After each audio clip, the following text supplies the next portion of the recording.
నమస్తే welcome to 99 TV నేను ప్రియాంక మనిషి మళ్ళీ చంద్రుడిపై అడుగు పెట్టబోతున్నాడా లేక ఈసారి చంద్రుణ్ణి దాటి అంగారక గ్రహం వైపు ప్రయాణం ప్రారంభించబోతున్నాడా ఈ ప్రశ్నలకు సమాధానం వెతుకుతున్న ప్రపంచం ప్రస్తుతం ఒకే ప్రాజెక్టు వైపు చూస్తోంది అదే స్పేస్ ఎక్స్ స్టార్షిప్ గత కొన్ని నెలలుగా స్పేస్ ఎక్స్ యొక్క స్టార్టప్ ప్రోగ్రామ్ భవిష్యత్తు చంద్రయాన మిషన్లు నాసా యొక్క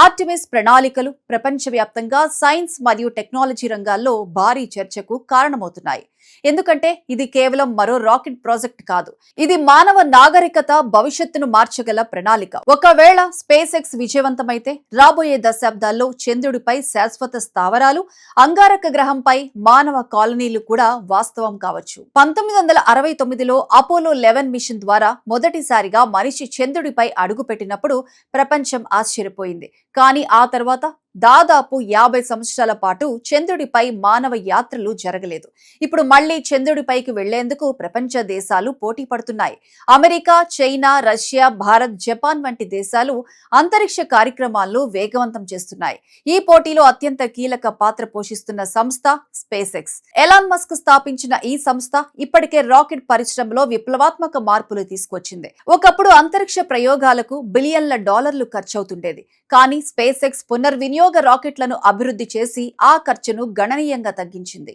ఇప్పుడు స్పేస్ ఎక్స్ దృష్టి మొత్తం స్టార్షిప్ మీదే ఉంది స్టార్షిప్ ప్రపంచంలోనే అత్యంత శక్తివంతమైన రాకెట్ వ్యవస్థ దాదాపు 120 మీటర్ల ఎత్తుతో నిర్మించిన ఈ భారీ వాహనం భూమి నుంచి 100 టన్నుల సరుకును అంతరిక్షంలోకి తీసుకువెళ్లగలదు అంతేకాదు చంద్రుడు అంగారక గ్రహం ఇంకా మరింత దూర ప్రాంతాలకు కూడా ప్రయాణించగల సామర్థ్యం దీనికి ఉంది ప్రస్తుతం స్పేస్ ఎక్స్ వరుస పరీక్షలు నిర్వహిస్తోంది కొన్ని ప్రయోగాలు విజయవంతమయ్యాయి కొన్ని విఫలమయ్యాయి కానీ ప్రతి విఫలం నుంచి కొత్త పాఠాలు నేర్చుకుంటూ సంస్థ ముందుకు సాగుతోంది ఇక్కడ ఒక ఆసక్తికరమైన విషయం ఉంది సాధారణంగా ప్రభుత్వ అంతరిక్ష సంస్థలు ఒక్కో ప్రయోగాన్ని చాలా జాగ్రత్తగా చేస్తాయి కానీ స్పేస్ ఎక్స్ విధానం భిన్నం త్వరగా నిర్మించు త్వరగా పరీక్షించు తప్పులు జరిగితే వాటి నుంచి నేర్చుకో అనే విధానాన్ని అనుసరిస్తోంది అందుకే స్టార్షిప్ పరీక్షల్లో పేలుళ్లు జరిగినా అవి వైఫల్యాలుగా కాకుండా అభివృద్ధి ప్రక్రియలో భాగంగా పరిగణిస్తున్నారు ఈ విధానం వలనే స్పేస్ ఎక్స్ చాలా వేగంగా పురోగతి సాధించగలిగింది ఇక చంద్రయాన కార్యక్రమాల విషయానికి వస్తే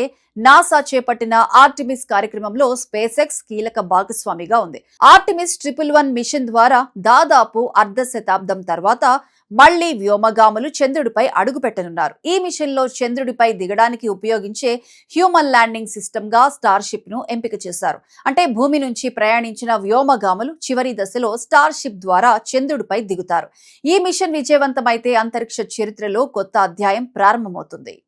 చంద్రుడిపైకి వెళ్లటం మాత్రమే లక్ష్యం కాదు చంద్రుడిపై శాశ్వత మానవ స్థావరాలను నిర్మించడం కూడా దీర్ఘకాలిక ప్రణాళికలో భాగం అక్కడ నీరు ఖనిజాలు ఇంధన వనరులు అందుబాటులో ఉంటే భవిష్యత్ అంతరిక్ష ప్రయాణాలకు చంద్రుడు ఒక బేస్ స్టేషన్ గా మారవచ్చు అంగారక గ్రహానికి వెళ్లే వ్యోమగాములు ముందుగా చంద్రుడి ద్వారా ప్రయాణించే అవకాశం కూడా ఉంది అందుకే చంద్రుడిని ఇప్పుడు గేట్వే టు మార్స్ అని పిలుస్తున్నారు ఇక్కడ భారత్ పాత్ర కూడా ఆసక్తికరంగానే ఉంది చంద్రయాన్ 3 విజయంతో భారత్ చంద్రుడి దక్షిణ ధ్రువ ప్రాంతంలో విజయవంతంగా ల్యాండింగ్ చేసిన తొలి దేశంగా నిలిచింది ఈ విజయంతో ప్రపంచ అంతరిక్ష రంగంలో భారత స్థానం మరింత బలపడింది ఇప్పుడు నాసా ఏసా జాక్సా స్పేస్ ఎక్స్ వంటి అంతర్జాతీయ సంస్థలతో సహకార అవకాశాలు కూడా పెరుగుతున్నాయి భవిష్యత్తులో భారత వ్యోమగాములు కూడా అంతర్జాతీయ చంద్రయాన కార్యక్రమాల్లో పాల్గొనే అవకాశం ఉందని నిపుణులు భావిస్తున్నారు అయితే ఈ మహత్తర కలలు వెనక ఎన్నో సవాళ్లు కూడా ఉన్నాయి అంతరిక్ష ప్రమాణాలు చాలా ఖరీదైనవి సాంకేతికంగా క్లిష్టమైనవి భద్రతా సమస్యలు ఎప్పుడూ ఉంటాయి ఒక చిన్న లోపం కూడా బిలియన్ల డాలర్ల నష్టానికి దారితీస్తుంది అంతేకాదు చంద్రుడు మరియు అంగారక గ్రహంపై మానవ నివాసం ఏర్పాటు చేయటం అంటే ఆహారం నీరు ఆక్సిజన్ రేడియేషన్ రక్షణ వంటి అనేక సమస్యలను పరిష్కరించాల్సి ఉంటుంది ఇంకా ఒక కీలక అంశం జియోపాలిటిక్స్ ఒకప్పుడు అమెరికా సోవియట్ యూనియన్ మధ్య జరిగిన స్పేస్ రేస్ ఇప్పుడు కొత్త రూపంలో తిరిగి వస్తోంది అమెరికా మరియు చైనా మధ్య అంతరిక్ష పోటీ వేగంగా పెరుగుతోంది చంద్రుడిపై ఎవరు ముందుగా స్థావరం నిర్మిస్తారు అక్కడి వనరులపై ఎవరికి హక్కులు ఉంటాయి భవిష్యత్ అంతరిక్ష చట్టాలు ఎలా ఉండాలి అనే ప్రశ్నలు అంతర్జాతీయ రాజకీయాల్లో ప్రాధాన్యం సంతరించుకుంటున్నాయి ఎలాన్ మస్క్ కల మాత్రం ఇంకా పెద్దది అతని లక్ష్యం కేవలం చంద్రుడి వరకు కాదు మానవ జాతిని బహుళ గ్రహాల నాగరికతగా మార్చడం ఒకవేళ భూమిపై ఏదైనా పెద్ద విపత్తు సంభవిస్తే మానవ జాతి మనుగడ కొనసాగడానికి అంగారక గ్రహంపై కాలనీలు అవసరమని ఆయన నమ్మకం అందుకే స్టార్ షిప్ ను కేవలం ఒక రాకెట్ గా కాకుండా భవిష్యత్ మానవ నాగరికతకు వాహనంగా చూస్తున్నారు. మొత్తానికి స్పేస్ ఎక్స్ స్టార్ షిప్ కేవలం ఒక అంతరిక్ష ప్రాజెక్ట్ కాదు, ఇది మనిషి కలల పరిమితులను విస్తరించే ప్రయత్నం. చంద్రుడిపై మళ్లీ అడుగు పెట్టడం నుంచి అంగారక గ్రహంపై కాలనీ నిర్మించడం వరకు ఉన్న ప్రతి కలకు స్టార్ షిప్ ఒక వేదికగా మారబోతోంది.